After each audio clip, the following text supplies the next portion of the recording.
Thank you for joining me again. And in this video, I want to talk about output, or kind of the result, the solution, versus the process to getting there.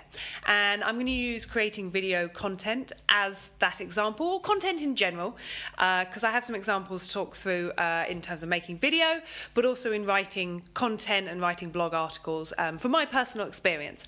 And I find this goes back to a video that I've done in the past around the answer, kind of having to have the answer, and being a perfectionist and things like that.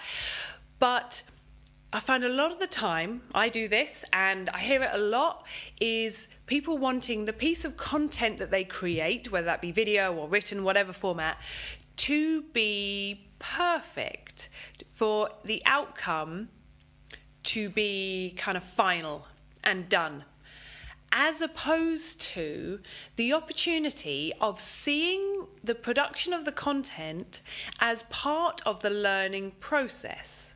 Okay, so I'll take you back to, I wrote an article about this. I wrote a blog article. Hopefully I'll try and find it, dig it out, and hopefully include it, link it to this video, where I kind of started writing, and when I started, I didn't really know what exactly my message was. It wasn't 100% crystal clear, but rather than try and work that out and then write it down, because I kind of, there was like this huge gaping hole between, what am I trying to say, and writing it.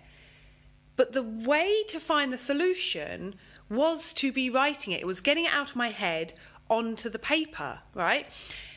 And so what I started writing was asking the questions in the writing. I'm looking to explore this topic. I feel like I'm unclear. I asked the questions of myself that were stopping me, and the process of writing it had me get clearer as I went through it. And you could say, well, isn't that going to end up in a rambling blog article, in this case, rambling video, where we don't really get to the point?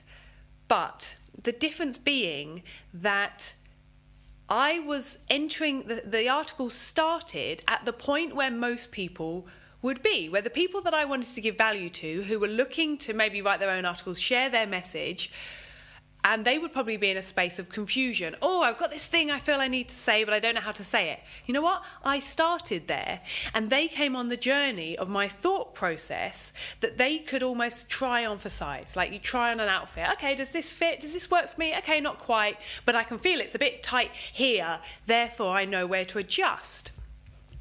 And by the end, the process of writing it, both for myself, I'd become so much clearer by the end, that I wouldn't have got that clarity if I just tried to realise what the solution was by working out in my head before I put any pen to paper.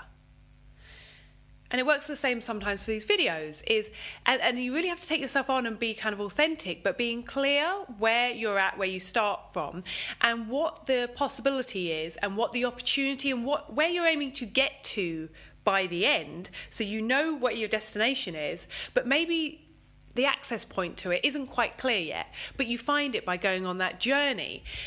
As opposed to, I think, I was having this discussion earlier today about how many motivational quotes or kind of productivity quotes do you get where they give you the solution. It may be, for example, don't sweat the small stuff, or, don't let people's opinions influence what you do, or follow your heart.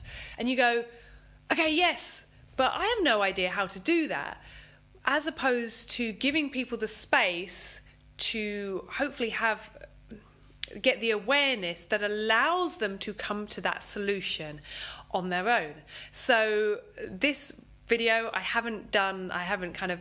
lot of the time I will prep in the sense that, but it's part of my process. I don't go, right, I need to have the answer, but I'll write it a few times, I'll watch it back, maybe do another one, because it's part of the iterative process.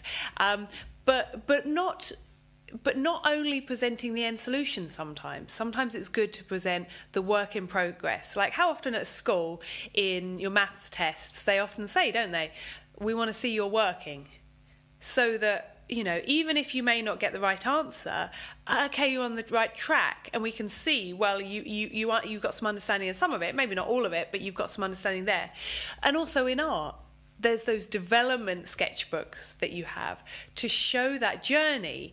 And if you're just trying to present in the art situation a shiny, polished, beautiful painting at the end, then yeah, of course, just show that. But if you're looking to educate people and kind of lead people on a similar journey that you may be going on, then showing your working is what people need to see, not the shiny solution at the end, which just distances them more from, oh, well, that's what I want. And you get that, that feeling of frustration where you're like, yes, that's exactly what I want to do. And it kind of builds up this inspiration and this feeling of I want to do it. But then if that you don't have the access to get to it, that can kind of become a destructive feeling. Or I certainly kind of had that flip of when there's too much inspiration and too much drive, but I can't action it. That's tough. So my opportunity that I want to invite you to consider, is having content, and it doesn't necessarily mean you have to publish it all, but having your content be part of the process, not just the outcome. If you're only focused on the right answer and the right solution, you have this gaping void between your starting point and where you are there, rather than having the process be a part of it and as important as the outcome at the end. So I'll leave you there for today. Let me know. Yeah, I'd love to see any examples or things that you've done, or hear your experience and your questions, of course. Right. Bye.